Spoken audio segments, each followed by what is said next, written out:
The phrase gap, because Katrina says she doesn't think gap when she's teaching. Lady Estelle doesn't think gap. Do you think if the word that floating around in the air, I mean, there's a gap here that I'm trying to close, and I got this, and they're gap, and they're behind, and they're in that. Could you be effective with that group? Yeah, I mean, the way I think about it is, whenever there's this, like, everyone's doing social justice education nowadays, and they're working to close this sort of achievement gap, and it's this idea that just your presence alone in so-called urban schools is in and of itself like socially just. But the big gap that I see is the gap in those kinds of approaches to socially just education, or the gap in teacher education programs that treat the humanity of the children in our classroom with any kind of dignity. That's the kind of gap that I see that's missing, that we're trying to address. So, I mean, the way I think about it is, so Cornel West said that truth, as opposed to lies, allows suffering to speak, right? So truth allows suffering to speak. But in so-called urban schools, we don't treat young people's lives as an important topic of study. And if you pay attention to the work of Jeff Duncan Andrade's research on trauma and hope, or Sean Ginwright's work on radical healing. This guy is smart. I'm sorry, I didn't mean to break your thought, but boy, you good. Yeah, and it's clear that students are suffering from high levels of prolonged trauma. And we have to help students study as a means to radically heal from their suffering.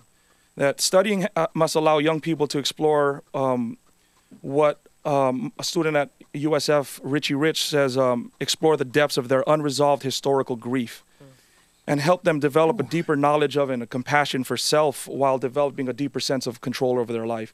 And unless we can address those problems in school, then asking how we could fix the so-called achievement gap really just means how we could effectively miseducate young people so that they do, quote-unquote, better in schools. It just seems to me, if I walked into a classroom and I was told, we've got to close this achievement gap, then with this population, then my thinking would be is that there's a deficit here and there's something wrong with them, and I got to catch them up to everybody else, rather than looking at them as, it just seems that's like negative thinking from the get-go. That's the way I see it. If I'm told, no, really. Like, for example, if there's a gap between me and the team ahead of me, then I say, I got to make my team better. Something wrong with my team. I got to fix my team.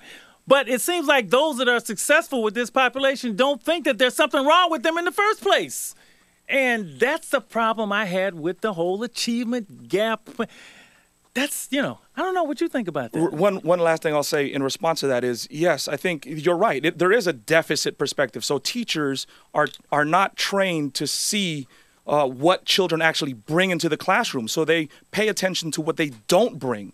And what we don't bring are, white standards of intelligence. We are intelligent people. We are great people. We come from greatness. As folks of color, we come from greatness. But if we don't know the greatness that we come from, then we don't know how great we could become. So what we need to pay attention to is not what they lack, but what they bring. And what so-called urban youth bring to the classroom is a high level of resilience. The very fact that they can come to school on a day-to-day basis, despite experiencing things that will actually cripple most of the adults teaching them, is evidence that not only do they have the ability to engage in academic rigor, they have the ability to excel when anything that's academically rigorous, so long as it's culturally relevant, culturally empowering. What school you teach at? Fremont High School in Oakland. Your kids must like you. No, we'll see. I don't know. Because you fired up.